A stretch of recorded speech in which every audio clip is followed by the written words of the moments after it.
In this video, we're going to continue our series in discussing the book, Could a Good God Permit So Much Suffering? And this is a debate book with Richard Swinburne and Jim Sterba. Today, we're going to look at parts 2 and 3. We're going to talk about how Swinburne conceives of right, and then also get into some more details about Swinburne's argument against the logical problem of evil presented by Sterba. Okay, let's go ahead and take a look at Swinburne on right. So Swinburne starts out by discussing the nature of moral rights. And generally speaking, there's what's called a privilege right and a claim right. Now, a privilege right is, as it says there, Jan has a privilege to ride her bike if and only if she has no obligation not to ride her bike. So you have a right to something that's a privilege just in case there's nothing preventing you or you're not obligated to not do the thing. Contrast that with a claim right, and a claim right is specifically a right that you have in relation to another person. So, for instance, Sam has a claim to his Hawaiian vacation won via silent auction, if and only if the Roadkill Hospice Advocacy Society has an obligation to provide him with his vacation. So he has a right to his Hawaiian vacation just in case that society has an obligation to provide him with his vacation. So he has, in essence, you can think of it like he has a claim to his vacation. Now, Swinburne starts by noticing that there's this famous, in 1948, the UN had a Declaration of Human Rights. After the horrors of World War II, it was time to kind of bring everyone together, the world, and say, whoa, that was way too nuts. Let's set up some guidelines and solidify some rights concerning what it's okay to do to humans and what it's not in light of the Holocaust and so on. So we have a couple of rights that we're going to look at. Article 3 says everyone has the right to life, liberty, and security of person. Article 4 says no one shall be held in slavery or servitude. Slavery and basically the slave trade should be prohibited. No slavery. And then no one should be subjected to torture or to cruel, inhumane, or degrading treatment or punishment. So Swinburne goes into a few more of the rights, but those are a few of our universal human rights. Now, let's continue. The importance of benefactors. So Swinburne, this is going to become really important in the debate between Jim and Richard. We'll call him Jim and Richard. Jim insists I call him Jim and not Dr. Sterba or not. Anyway, so I'm going to call him Jim. That's what he wants to be called. Call Swinburne Richard. So this becomes important whether or not God is ultimately a good benefactor towards humans. And we'll cash that out what that means for Swinburne in just a bit, Richard. But this becomes a really important debate, a cornerstone of the debate, because Jim thinks God is not a good benefactor. Swinburne thinks he is a good benefactor. And given he's a good benefactor, there are certain entailments that would allow God to permit horrendous suffering, horrendous evil, in a way that perhaps parents couldn't permit horrendous suffering, and the state couldn't permit horrendous suffering. And you may recall Jim's building his case on the idea that, look, this is what parents should do. This is what an ideal state should do. Therefore, God, who's all the more powerful, should at least do this.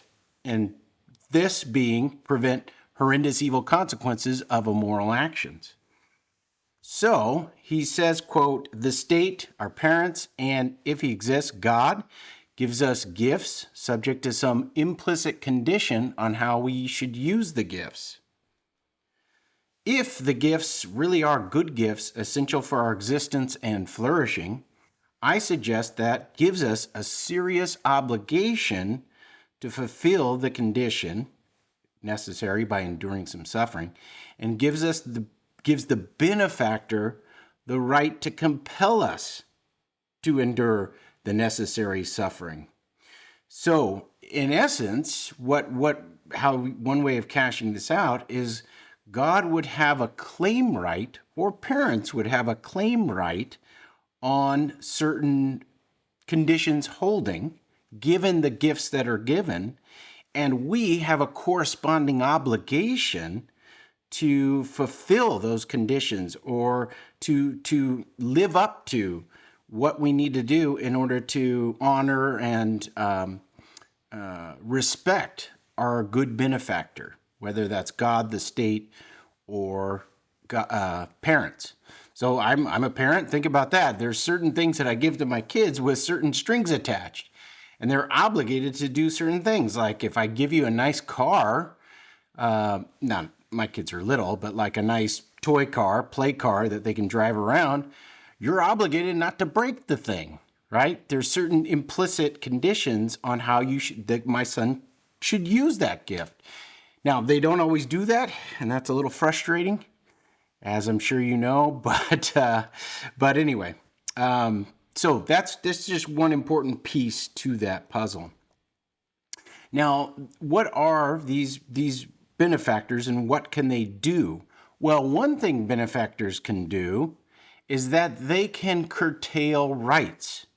So in the best interest of the person, like in the best interest of my children, I can curtail their right to freedom from bodily harm if it's necessary for their overall good.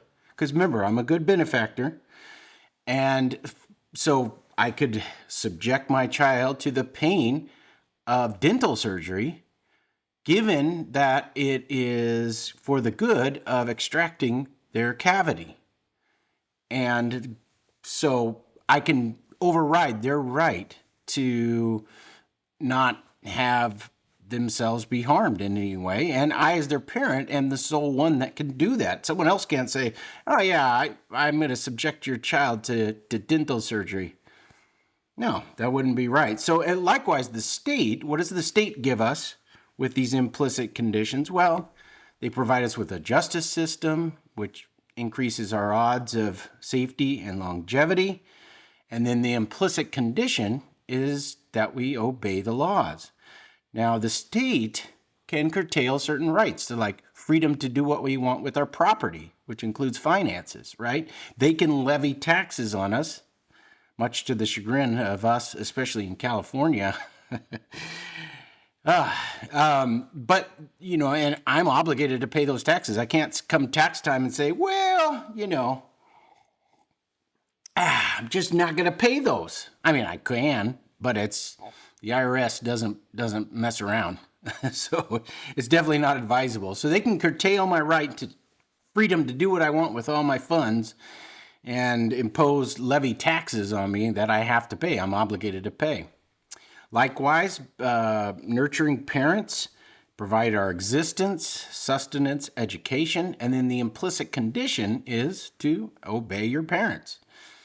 And parents, as parents, we can, I mentioned the example of the dental surgery, but we can curtail liberty rights, freedom of movement, and residence.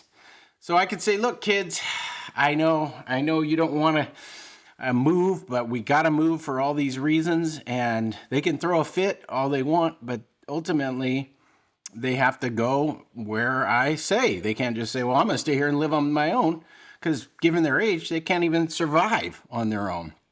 Right? So I can curtail their freedom of movement.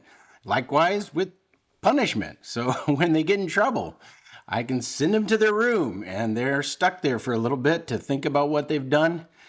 And then we'll talk about it and lovingly sort of shepherd them back. And now God, so we've built up, Swinburne's building up. We've got God gives us, or we've got the state gives us certain stuff with the implicit condition that we're obligated to obey that. And given that God's a benefactor, God can curtail. God has a right to that behavior, or sorry, the state and parents have a right to that behavior.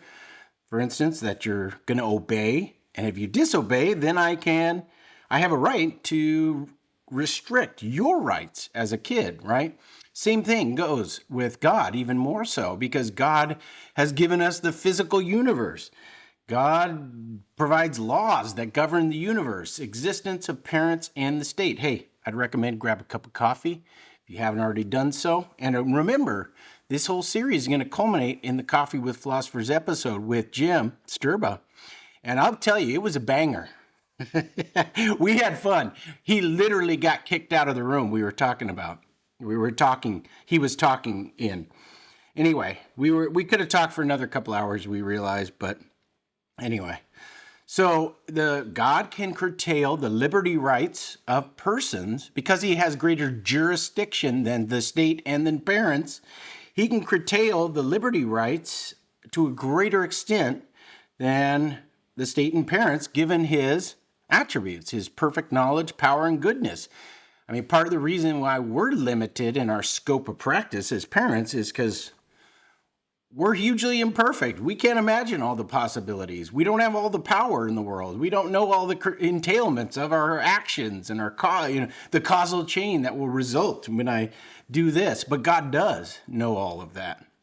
So God has an even greater right as a good benefactor to curtail our rights. That's a key piece of Richard's puzzle. Now, there is an in right. Okay, so this kind of came up a little bit early on in the book, but just know that there's an in right is like a natural right, a right that no one, even God, has a right to curtail. So that's not at issue. That's not at stake. But G right is a right that God has the right to curtail. And then we get a P right, which parents have a right to curtail those type of rights. And then we have an S right. The state has a right to curtail those rights. Now, God has a greater right to impose burdens. So remember, part of the thing, like taxes are a burden. The state levies a burden on us with taxes. Parents, you got to do your homework. Don't hit your brother. Go to your room. Dude, we have a right to impose burdens given that we are looking out for the good of, the state, citizens, and then parents, kids, right? Now, God, over all of those things, can impose even more burdens, right? So that's a key. Parents in society give us limited gifts, so they have limited corresponding rights to impose burdens on us. So then Richard says, God, quote, gives us the gift of life and flourishing, gives us like the fundamental thing from which we can even, move around in the world and do what we do, much less drink a little coffee, which again, hey, if you haven't got coffee by now, you really should. Okay, so going back, God gives us the gift of life and flourishing, subject to the implicit understanding that he has a much less limited, I can't stand the double negatives. Anyway, he has a much less limited, so he has the limits on his rights are less to impose burden on some humans for their benefit. He imposes physical burdens on humans by designing the natural processes which will have this effect and by giving humans libertarian free will. So both Jim and Richard accept that there's libertarian free will. Turns out Jim is actually a political libertarian as well. That came out at the very end, right before he got kicked out of the room in our chat. But both agree, hey, God's given us this great gift. We have significant freedom to choose A or B, even given all the causal factors were not determined into one path in the future. We have choice as agents. And here's what's key, though. In order for God to be a good benefactor, he must be an on-balance benefactor. Let me explain. So, on-balance benefactors must benefit you across the life as a whole, your life as a whole, which includes, if there's God, the afterlife. So it's whether someone is an unbalanced benefactor or not doesn't mean you have to scan across and aggregate how they've treated you, the goods they've given you across their whole life, and you can't focus on particular segments of the person's life. Why? Well, let's take the case of a child who unfortunately dies at a very young age, right? So that child had a life that on the whole was horrible, let's say they got a childhood cancer or something, their life really wasn't very good, and then they died very young, then how could we say God is an on-balance benefactor? Well, if there is an afterlife, then God could provide them certain compensating goods, such as eternal life with Him, assuming they're not of the age of reason and blah, blah, blah. He could give that to them as a compensation for the finite, horrible existence they had on earth. So in that case, God would still be a good, on-balance benefactor. So that's an important condition, and it limits the authority of benefactors determined by whether they're on balance good, namely to provide more good than evil over the life of the beneficiary. The state, again, if the state were to impose super heavy tax burdens, which again, living in Cali, I think we're getting there. But I love Cali. Hey, I'm not moving. God bless you. My brother lives in Texas. Just had family move to Georgia. Got good friends in Tennessee, but I'm staying Cali. Anyway, that's my two cents. Parents, no love, little food and shelter. And then the negation, not on balance benefactor. And then if not on balance benefactor, then they're limited to no right to impose burdens on children's or citizens. So were the state to start imposing ridiculously heavy tax burdens, were parents to turn not loving and not provide food and shelter and sustenance and care for their kids, they would no longer be an on-balance benefactor, and they would lose their right to impose burdens on their children or the state, the citizens, because they have proven that they're not a on-balance benefactor. Now, again, this is a point I was mentioning earlier. They don't have to be benefactors at all points. So this is an actual crazy case where there was a plane crash and kids were lost in the jungle and they survived for 40 days on their own. Okay, now here's the case that Richard gives that illustrates this. Consider parents living in a war zone where there's no anesthetics available, with a newborn child whom they allow to have a serious, painful operation, without which the child will die. Up until the end of the operation, that child's life would be on balance a bad life. One such it would have been better if the child had not lived, we're imagining. But given that the parents would predictably give the child a good subsequent life, the parents would have had the right to impose on the child the suffering of the painful operation. Perhaps they would have also had the right to impose on one newborn child a painful operation to transplant a kidney from that child to that child's twin in order to save the life of the latter, so long as subsequently they give the former a good life.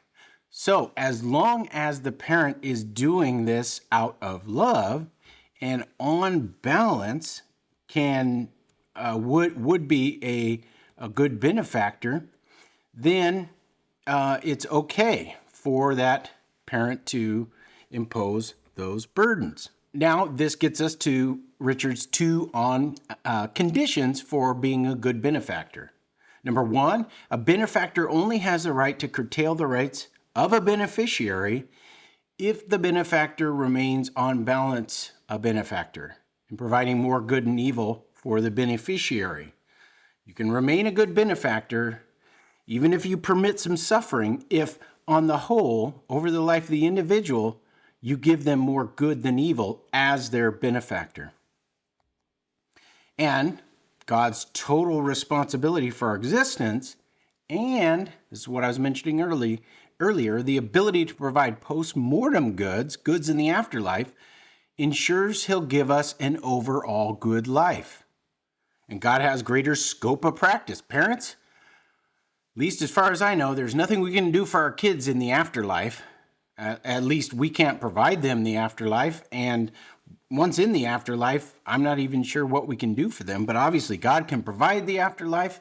union with him in the afterlife, the beatific vision, which is the ultimate face-to-face with God, and then give us roles and responsibilities and certain things in the afterlife that overall, even if we had a horrible life on earth, we can say God was a good benefactor as a whole. Important point. What about those who better off they had not lived? Like, what about those who just have a horrendous go of it on earth and then pass away? Well, for Richard, God is obligated to compensate them in the afterlife. Now, that's going to be a little bit controversial. Some people don't even think God has moral obligations because God's not a moral agent. But on this view, God is going to be obligated to compensate them in the afterlife, given he's a good beneficiary.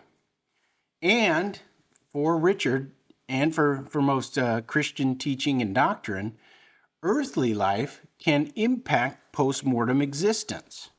Now, Good's existence in the afterlife, as he says, quote, theism, the hypothesis that there's a God, can provide a good explanation for why the majority of humans are better off existing than not existing, and it can also provide a good explanation of why it cannot be tested whether these unfortunates do have a good life after death.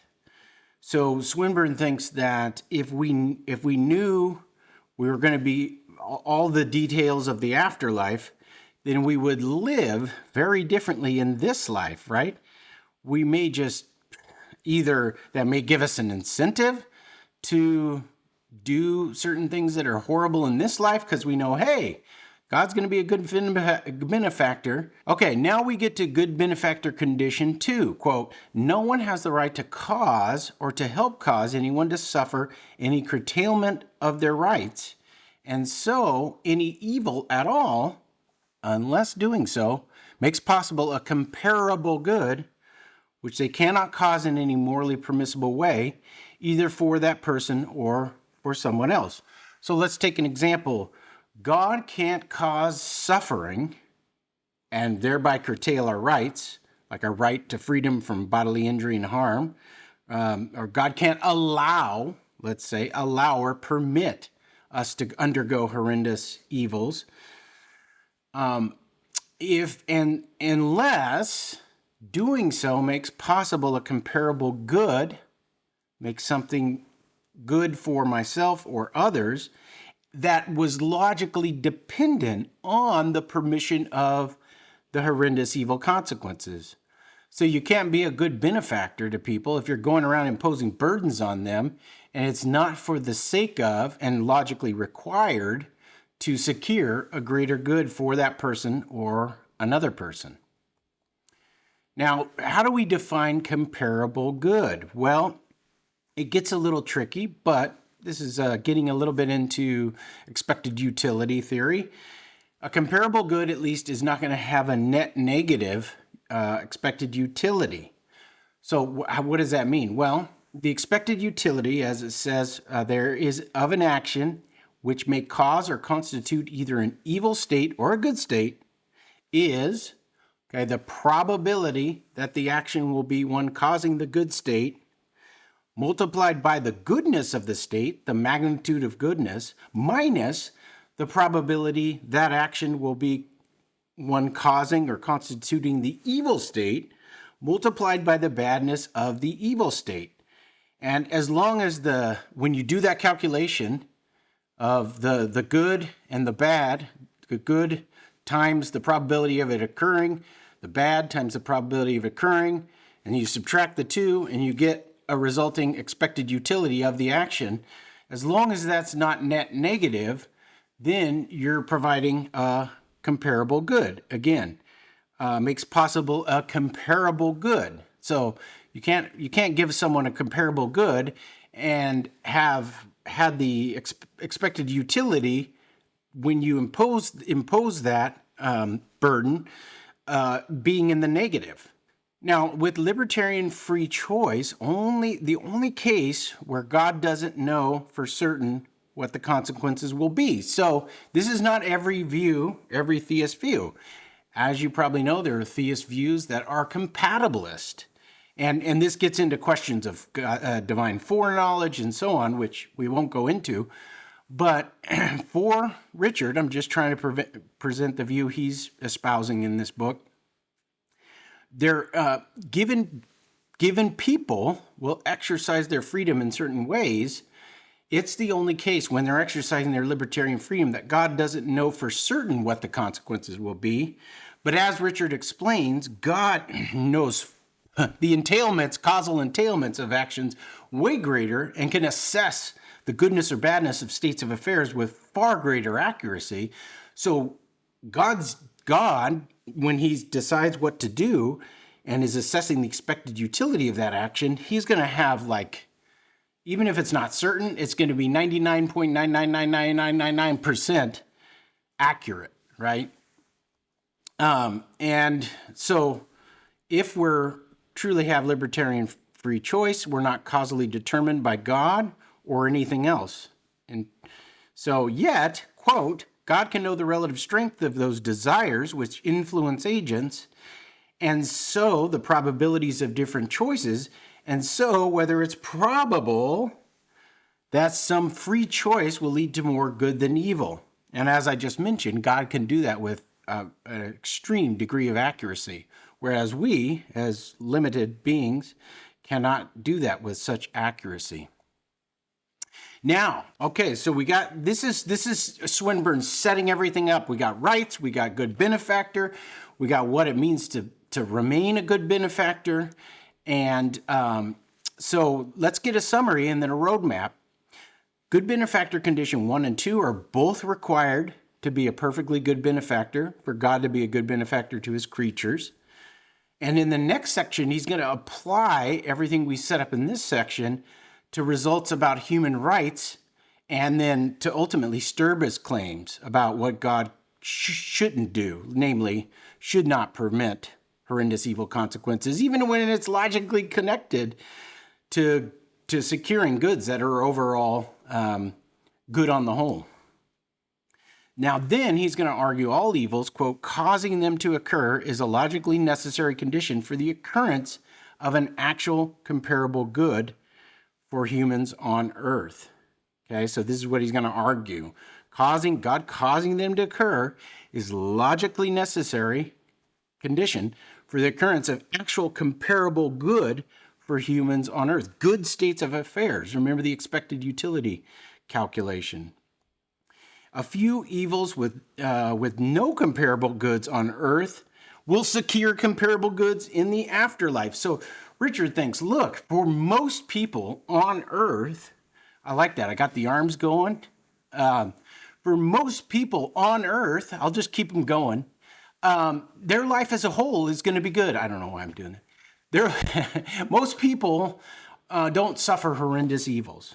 Now, a lot do, but over their life as a whole on earth, their life is still good on earth. But for those unfortunate people that their whole existence on earth is marred by horrendous evils that make their life on a whole on earth not worth living, then God can secure for them comparable goods in the afterlife. So that concludes 2. That concludes number 2. Now let's jump into number 3. This is where Swinburne takes on Sterba's principles. Recall from the first video, we have moral evil prevention requirements 1, 2, and 3. And as you'll see, number 2 is going to become the focus of the debate between them. Now, and this slide illustrates that, Swinburne's going to endorse MEPR 1 and MEPR 3. And as you can see there, basically MEPR 1 are goods that are not logically dependent on evil, and they're goods we have a right to. And then MEPR 3 is God allowing certain horrendous consequences when they're goods, they result in goods we don't have a right to, and they're not logically dependent on evil. So really, this logically dependent on evil, where that stands for logically dependent on God's permission of especially horrendous evil consequences of immoral actions, Kind of a mouthful. So Swinburne's going to dispute, in essence, MEPR2, Sterba's MEPR2. And so that applies to the goods we have a right to and good we don't, but those goods, securing those goods, are logically dependent on the permission of horrendous evils. Now, here's Richard's key claim. MEPR doesn't always apply. Now, recall, Sterba thinks that these moral requirements are so minimal. Remember, they come out of the Pauline condition. Don't cause harm, that good may come from it. And recall that, okay? And then he formulates his minimal conditions that he thinks sort of embody or encapsulate the thrust of that Pauline principle. So the key claim for Richard is just, hey, there's an exception to MEPR2. And once you do that, the logical problem of evil would fall apart, because if you can come up with an exception to these minimal moral requirements, that, namely God is okay in permitting horrendous evil consequences in this situation, then the requirements don't hold and the argument doesn't go through. Now, God, quote, does no wrong if he permits the horrendous evil consequences of certain immoral actions to be inflicted on some rational beings when doing so would violate or curtail their S rights, their state rights, and P rights. Remember, God has jurisdiction over all of those. If this is logically necessary in order to provide them or others with a comparable good, a good state of affairs that is on balance either equal or greater than other comparable actions in that situation. And there was no other option available to God from the array of choices or actions he could have done, given all the way the people were situated, their desires, and so on. This really was the best action. It was equal or greater than in terms of the expected utility of the action. Now, we have good benefactor condition 1 again, which is just, hey, going to be good to the, on balance, a good benefactor, where that is, they provide more good than evil across the whole life of the individual. And then number 2, no one has a right to cause or to help cause anyone to suffer a curtailment of their right, again, unless doing so makes possible a comparable good. Now, we get to the greater benefactor principle, and this is sort of the crux of Richard's case against Jim's logical problem of evil, because what he's going to say is the greater the benefactor, the more power, the more responsibility, the greater the attributes in terms of knowledge and so on, the greater the person's right to curtail rights, because they have a greater scope of practice and they have more right to curtail the rights of their beneficiaries. So now God can permissibly violate G rights, P rights, or S rights, but parents, for example, can only violate P rights. The greater the evils that can be imposed for the sake of much greater goods. So we have a greater benefactor has a greater right to curtail rights and can impose or allow or permit greater evils for the sake of much greater goods. We're limited as parents. Take our kids to Disneyland. We can throw them a huge birthday party.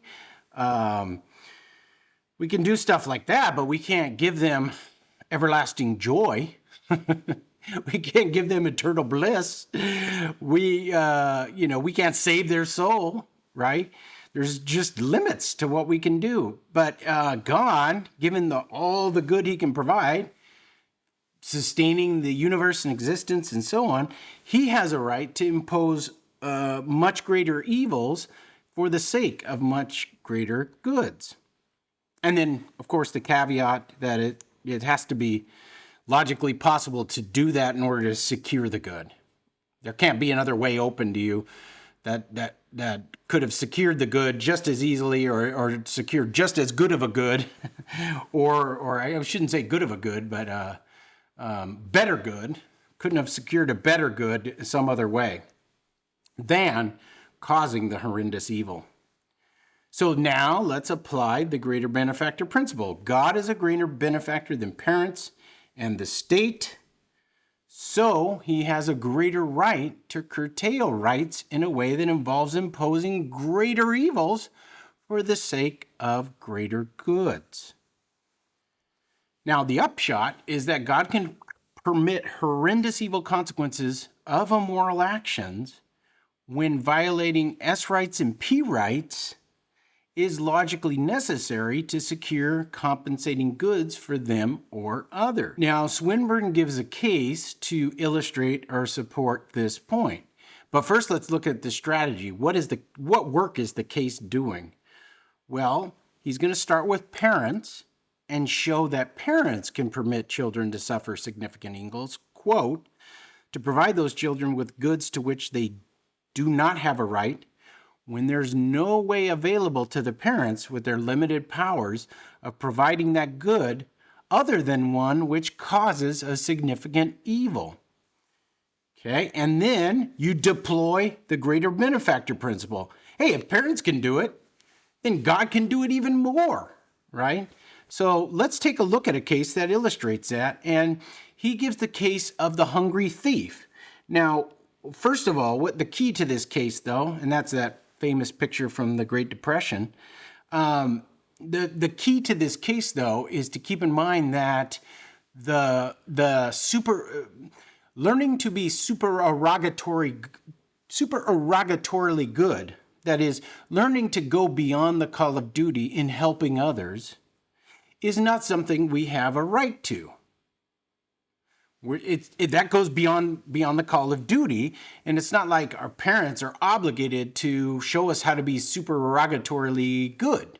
They need to show us how to be good and not harm others and so on, but they don't need to go above and beyond the call in order to teach us how to go above and beyond the call. Now, it'd be nice if they did that, but that's not a right we have a right to. Okay, now, so Swinburne first gives a case where there's something a child has a right to, and then now he says, suppose that I and my family are in a foreign country where there's a food shortage. Although our family does have enough food so as not to hunger, I see some citizen of the country about to steal our food in order to feed his family who have less food than we have and so are hungry, although they're not starving.